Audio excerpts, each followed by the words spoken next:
Hello student. Next we are covering requirement traceability matrix. It is also called as RTM, requirement traceability matrix. So let's understand what is requirement traceability matrix.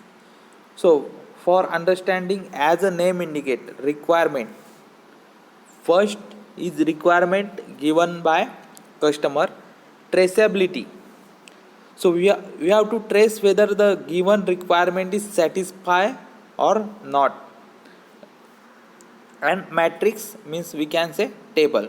So requirement traceability matrix is in the form of table which show the, we can say, the requirement given by customer is satisfied or not by using your software. So let's start.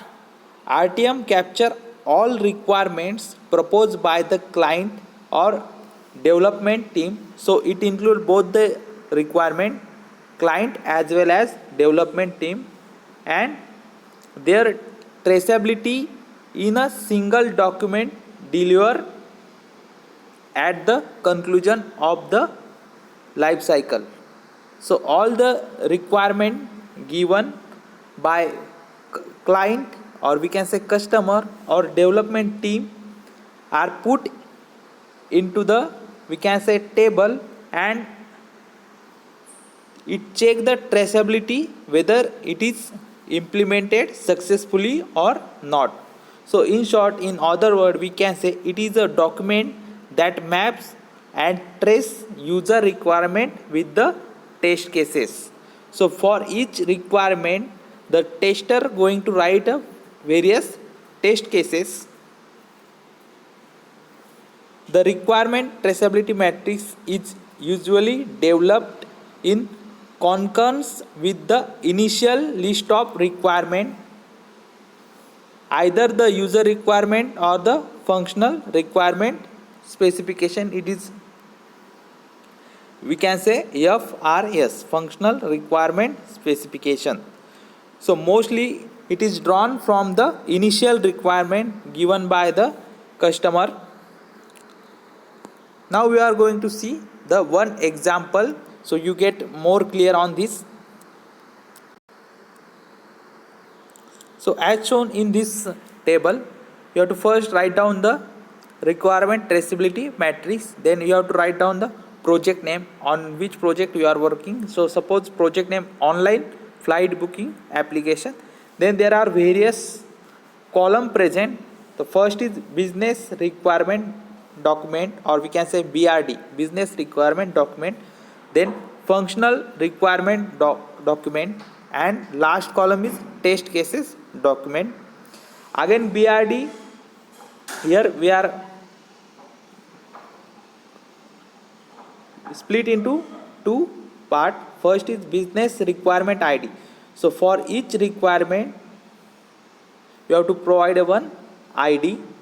So suppose here BR1, and use case, or we can say, what is business requirement? First requirement is reservation module. So in your software we require reservation module.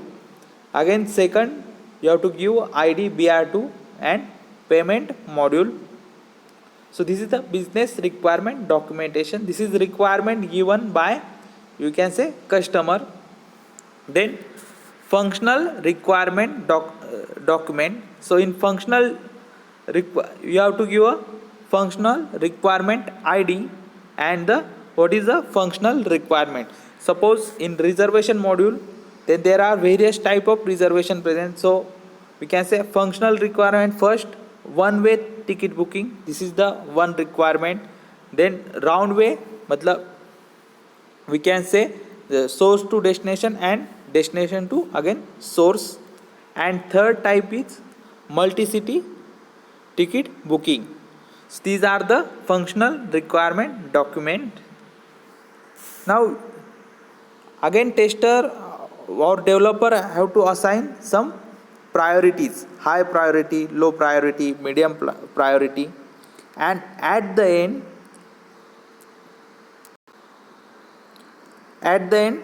tester have to write a test case ID.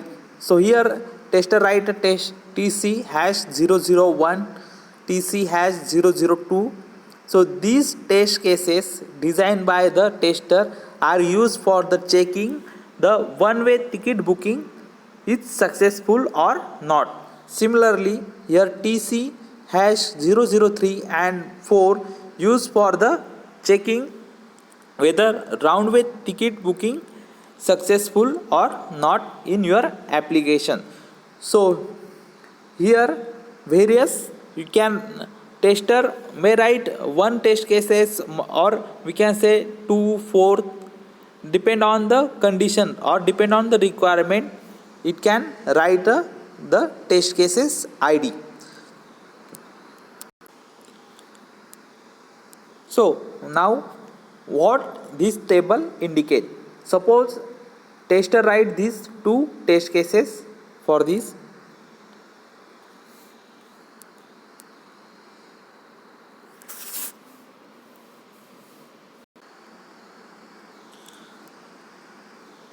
So here two test cases written by the tester. So in test cases what it write, suppose for reservation, one way reservation, you have to select source, destination, then you have to again select the date, then particular time. So these all are considered in this test. Okay, so and at the end if this test is successful, these two tests successful, then we can indicate that the one way ticket booking is completed and there is no issue with the one way ticket booking.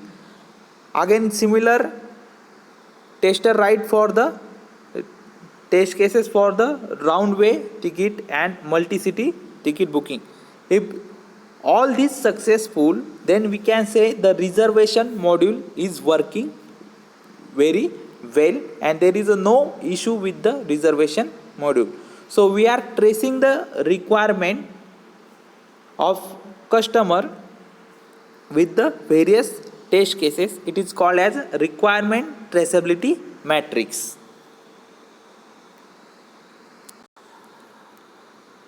Now one assignment for you, you have to draw a requirement traceability matrix for the banking system.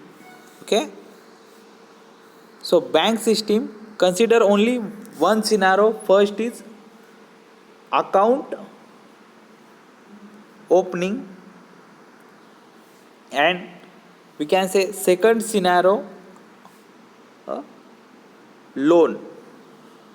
So what are the requirement required for the account opening and loan? You have to trace and you have to draw the requirement traceability matrix for banking system. So consider only these two scenario or business requirement and draw the requirement traceability matrix.